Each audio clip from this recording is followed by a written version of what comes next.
속죄일에 바치는 제물. 이 일곱째 달 초여름 날에도 너희는 거룩한 모임을 열고 고행을 하며 생업으로 하는 일은 아무것도 해서는 안 된다. 너희는 주님을 위한 향기로운 번제물로 황소 한 마리와 순양 한 마리와 1년 된 어린 순양 7마리를 바쳐야 한다. 그것들은 흠없는 것이어야 한다. 이와 함께 기름을 섞은 고운 곡식가루를 곡식제물로 곁들이는데 황소 한 마리에 10분의 3 에파, 순양 한 마리에 10분의 1 에파씩이다. 10분의 2 에파이다. 어린 순양 7마리의 경우에는 어린 순양 한 마리에 10분의 1 에파씩이다. 또 속죄 예식에 쓰는 속죄 제물과 일일 번제물 그리고 그것에 딸린 곡식 제물과 제주와는 따로 순염소 한 마리를 속죄 제물로 바쳐야 한다. 초막절에 바치는 제물. 일곱째 달 15셋 날에는 너희는 거룩한 모임을 열고 생업으로 하는 일은 아무것도 해서는 안 된다. 너희는 이래 동안 주님을 위한 축제를 지내야 한다. 주님을 위한 향기로운 화제물인 번제물로 황소 13마리와 순양 2마리와 1년 된 어린 순양 14마리를 바쳐야 한다. 그것들은 흠없는 것이어야 한다. 이와 함께 기름을 섞은 고운 곡식가루를 곡식제물로 곁들이는데 황소 13마리의 경우에는 황소 한 마리에 10분의 3 에파, 순양 2마리의 경우에는 순양 한 마리에 10분의 2 에파, 어린 순양 14마리의 경우에는 어린 순양 한 마리에 10분의 1 에파씩이다. 또 일일 번제물과 그것에 딸린 곡식제물과 제주와는 따로 순염소 한 마리를 속죄제물로 바친다. 둘째 날에는 황소 12마리와 순양 2마리와 1년 된 흠없는 어린 순양 14마리를 바친다. 황소와 순양과 어린 순양에게 딸린 곡식제물과 제조는 짐승의 수대로 법규에 따라 바친다. 또 일일 번제물과 그것에 딸린 곡식제물과 제주와는 따로 순염소 한 마리를 속죄제물로 바친다. 셋째 날에는 황소 11마리와 순양 2마리와 1년 된 흠없는 어린 순양 14마리를 바친다. 황소와 순양과 어린 순양에게 딸린 곡식 제물과 제조는 짐승의 수대로 법규에 따라 바친다. 또 일일 번제물과 그것에 딸린 곡식 제물과 제주와는 따로 순염소 한 마리를 속죄 제물로 바친다. 넷째 날에는 황소 10마리와 순양 2마리와 1년 된 흠없는 어린 순양 14마리를 바친다. 황소와 순양과 어린 순양에게 딸린 곡식 제물과 제주는 짐승의 수대로 법규에 따라 바친다. 또 일일 번제물과 그것에 딸린 곡식제물과 제주와는 따로 순염소 한 마리를 속죄제물로 바친다. 다섯째 날에는 황소 9마리와 순양 2마리와 1년 된 흠없는 어린 순양 14마리를 바친다.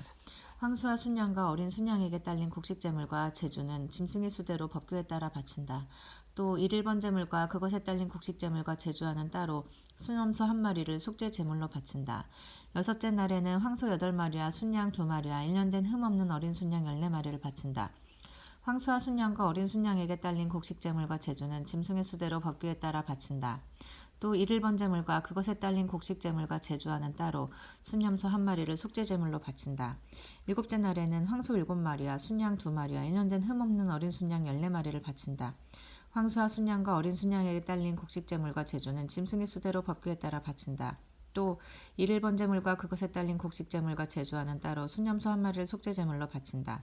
여덟째 날에는 거룩한 집회를 열고 생업으로 하는 일은 아무것도 해서는 안 된다. 주님을 위한 향기로운 화제물인 번제물로 황소 한 마리와 순양 한 마리와 1년 된 흠없는 어린 순양 7마리를 바쳐야 한다.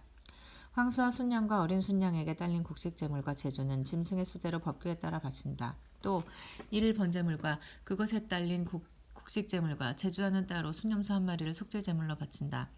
너희는 정해진 때마다 너희의 서원제물과 자원제물 그리고 너희의 번제물과 곡식제물과 제주와 친교제물과는 따로 이것들을 주님에게 바쳐야 한다. 모세는 주님께서 자기에게 명령하신 모든 것을 이스라엘 자손들에게 말하였다. 여자의 맹세. 모세는 이스라엘 자손 지파의 우두머리들에게 말하였다. 이것은 주님께서 명령하신 것이다. 남자가 주님께 서원을 하거나 맹세를 하여 스스로 서약을 할 경우 자기 말을 어겨서는 안 된다. 제 입에서 나온 것을 다 그대로 실행해야 한다. 여자가 아버지 집에 살면서 어린 나이로 주님께 서원을 하거나 서약을 할 경우 그의 아버지가 딸의 서원이나 딸이 스스로 한 서약을 듣고 딸에게 아무 말도 하지 않으면 그의 모든 서원은 그대로 성립되고 그가 스스로 한 모든 서약도 그대로 성립된다. 그러나 그의 아버지가 그것을 듣는 날로 반대하면 그의 모든 서원과 스스로 한 서약은 성립되지 않는다. 아버지가 딸에게 반대하였기 때문에 주님께서도 그 딸을 용서해 주신다. 서원에 매여 있거나 또는 생각 없이 입을 열려 스스로 서약한 채 시집을 갈 경우 남편이 그것을 듣고 들은 그날로 아내에게 아무 말도 하지 않으면 그의 서원은 그대로 성립되고 그가 스스로 한 서약도 그대로 성립된다. 그러나 남편이 그것을 들은 그날로 반대하면 아내가 매여 있는 서원과 아내가 생각 없이 입을 열려 스스로 서약한 바를 남편이 취소시키는 것이 된다. 그러면 주님께서도 그 여자를 용서해 주신다. 과부나 소박맞은 여자의 서원은 그가 스스로 무슨 서약을 하였든 그대로 성립된다. 그러나 남편 집에 살면서 서원하거나 맹세로서 스스로 서약할 경우 남편이 그것을 듣고 아내에게 아무 말도 하지 않고 반대하지 않으면 그의 모든 서원은 그대로 성립되고 스스로 한 모든 서약도 그대로 성립된다. 그러나 남편이 그것을 들은 날로 곧 취소시키면 그 여자가 자기 서원과 스스로 한 서약과 관련하여 제 입으로 말한 모든 것은 성립되지 않는다. 그의 남편이 그것을 취소시킨 것이고 주님께서도 그 여자를 용서해 주신다. 아내가 한 모든 서원과 하기로 서약한 모든 맹세는 남편이 성립시킬 수도 있고 취소시킬 수도 있다. 만일 남편이 그날부터 다음 날까지 아내에게 아무 말도 하지 않으면 그는 아내의 모든 서원과 모든 서약을 성립시키는 것이 된다. 그가 그것을 들은 날 아무 말도 하지 않았으나 곧 그것을 성립시키는 것이다. 그러나 그것을 듣고서 얼마 뒤에야 취소시키면 그는 아내의 죄를 짊어지게 된다. 이는 남편과 아내 사이, 아버지와 아직 아버지 집에 사는 어린 딸 사이에 관하여 주님께서 모세에게 명령하신 규정이다. 주님의 말씀입니다.